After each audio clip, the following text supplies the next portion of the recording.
నమస్కారం. గత 2-3 రోజులుగా కేటీఆర్ హైదరాబాద్లో ప్రెస్ మీట్లలో, ట్వీట్లలో, సోషల్ మీడియాలో రకరకాలుగా నాపైన ఆరోపణలు చేశాడు. నేను కూడా ఏనుగు పోతుంటే కుక్కలు మరుగుతుంటాయిలే ఎందుకు అని వదిలేశాను. కాకపోతే ఎక్కువ అయిపోయింది. అతను అన్నాడు 2 ఆరోపణలు. ఒకటి, తెలంగాణకి ఏదో లోన్ ఇప్పిస్తే దానికి నెక్సెస్గా నాకు వర్క్ ఇచ్చారు.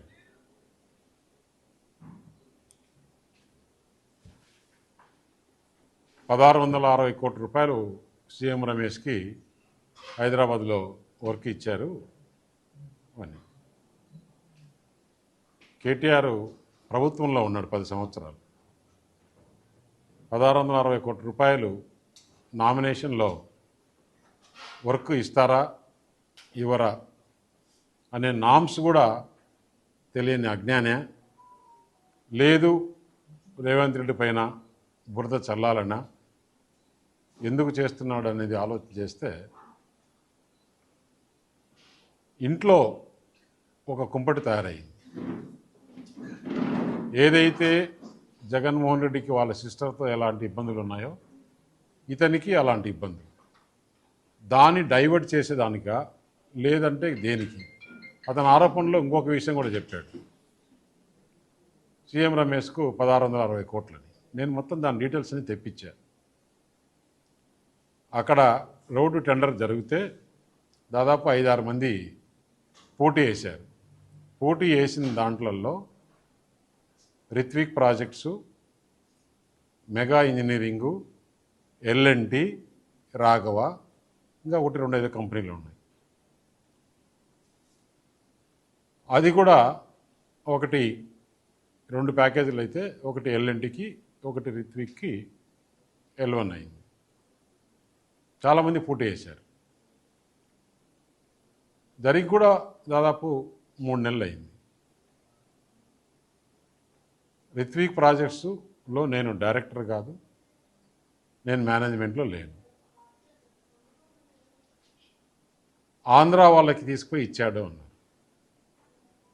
ఆంధ్ర బీజేపీ ఎంపీకి ఇచ్చాడు, ఆంధ్ర వాళ్ళకి ఇచ్చాడు. తెలంగాణ మనం కష్టపడి తెచ్చుకునింది ఇందుకేనా తెలంగాణ అని కూడా మాట్లాడాడు కేటీఆర్. 10 సంవత్సరాలు ప్రభుత్వంలో ఉన్నారు.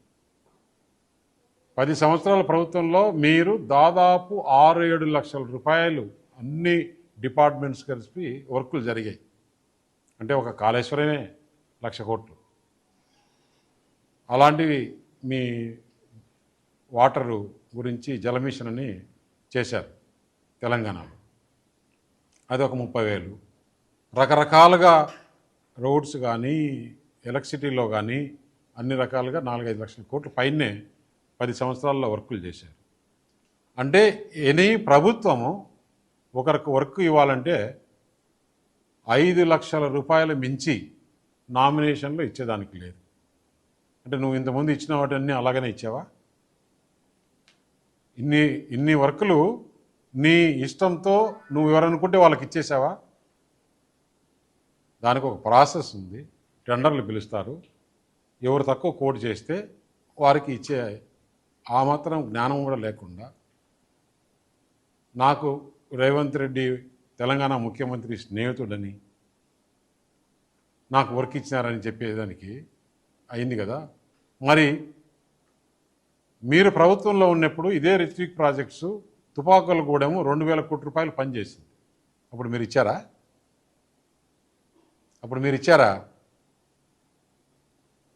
ఏం మాట్లాడుతున్నావు? ఎందుకు మాట్లాడుతున్నావు? నువ్వు ఒక 4-5 నెలల కిందట కవిత ఢిల్లీలో జైల్లో ఉన్నప్పుడు నువ్వు ఢిల్లీకి వచ్చి నా దగ్గర టైం తీసుకొని మా ఇంటికి వచ్చిన మాట వాస్తవం కాదా? ఇంట్లో సీసీ కెమెరాలు ఉన్నాయి, నేను తీసి మీడియాకి ఇస్తా. నువ్వు ప్రెస్ మీట్ పెట్టి దీనికి సమాధానం చెప్పు. మా ఇంటికి వచ్చి ఏం మాట్లాడినారు? మేము చేసిన అవినీతి అన్నీ కూడా ఈడీ సిబిఐ రాకుండా, లేకుంటే కవితను బయటికి వదిలేదానికి ఏర్పాటు చేయండి. మేము బీఆర్ఎస్ పార్టీ దేనికైనా సిద్ధం. మేము బీజేపీలో మెర్జ్ చేయాలన్నా కానీ, బీజేపీతో అలయన్స్ పెట్టుకోవాలన్నా కానీ దేనికైనా సిద్ధం. అంటే నేను తీసుకునే నిర్ణయం కాదు, పెద్దలతో మాట్లాడి చెప్పాలని. పెద్దలతో మాట్లాడిన తర్వాత మనం ఎలక్షన్స్లో ఏం చెప్పాం? ఈ బీఆర్ఎస్ పార్టీ అవినీతి పార్టీ, దీంతో కలిసే సమస్య లేదు. అయినా కూడా బీఆర్ఎస్ పని అయిపోయింది.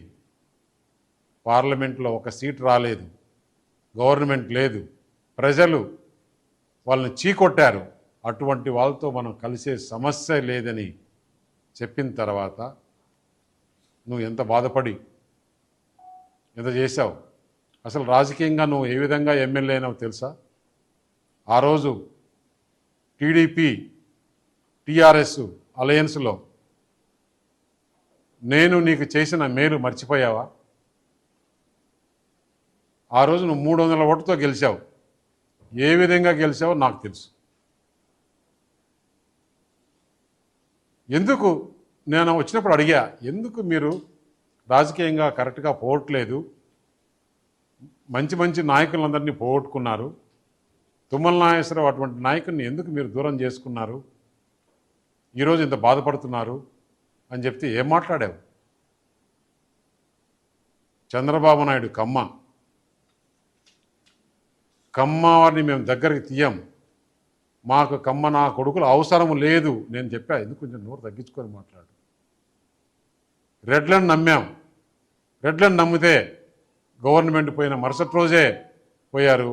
వారిని కూడా తిట్టావు, కమ్మోరిని తిట్టావు. ఎందుకు ఇట్లా చేస్తున్నావు? రాజకీయాల్లో నువ్వు లాంగ్ టర్మ్ ఉండాలనుకుంటే ఇట్లా మాట్లాడడం కరెక్ట్ కాదని హితబోధిస్తే లేదు. రేవంత్ రెడ్డిని చూసి రెడ్లు పోయారు, చంద్రబాబు నాయుడు చూసి కమ్మోళ్ళు పోయారు, మాకు మిగిలింది జగన్మోహన్ రెడ్డి ఒక్కడే అని చెప్పేసి ఆ రోజు మాట్లాడు. జగన్ కోసం దేనికైనా మేము ఉంటాం అని చెప్పి మాట్లాడి ఈరోజు ఎందుకు బాధ ఆయనకి? రేపు మళ్ళీ బీజేపీ టీడీపీ తెలంగాణలో ఏమన్నా అలయన్స్ పెట్టుకుంటారేమో, పెట్టుకుంటే బీఆర్ఎస్ పుట్టగతులు ఉండవు అనే ఉద్దేశంతో నా పైన, అది బీజేపీ టీడీపీ పొత్తు పెట్టుకుంటున్న ఉద్దేశంతో నీకు ఎక్కడో భయం పుట్టుకొని కాంగ్రెస్ బీజేపీ నెక్సెస్ అంటాడు. కాంగ్రెస్ బీజేపీ నెక్సెస్ అంటే ఎవరన్నా దేశంలో ప్రపంచంలో నమ్మేవాళ్ళు ఉన్నారా? కాంగ్రెస్కు బీజేపీ ఎంత దూరం? కాంగ్రెస్ విధానాలకు అగనెస్ట్గా పుట్టిన పార్టీ బీజేపీ. ఈరోజు దేశంలో ఎక్కడ కూడా మనం చూస్తున్నాం, రాహుల్ గాంధీ ప్రధానమంత్రి, వాళ్ళంతా కూడా బీజేపీకి ఇబ్బందులు పెట్టాలని మొత్తం ఇండియా అనే కూటమి కలుపుకొని చేస్తుంటే బీజేపీ కాంగ్రెస్ నెక్సెస్ కోసం రమేష్కు వర్క్ ఇచ్చారని చెప్పి మాట్లాడే కొంచెమన్నా జ్ఞానం ఉండాలి కదా. అయినా కూడా నువ్వు మాట్లాడి ఈ మధ్య టీవీలో చూస్తున్నా, నాకు సంబంధించిన విషయం కూడా కాదు, నీ గురించి చెప్పాలి కాబట్టి చెప్తున్నా.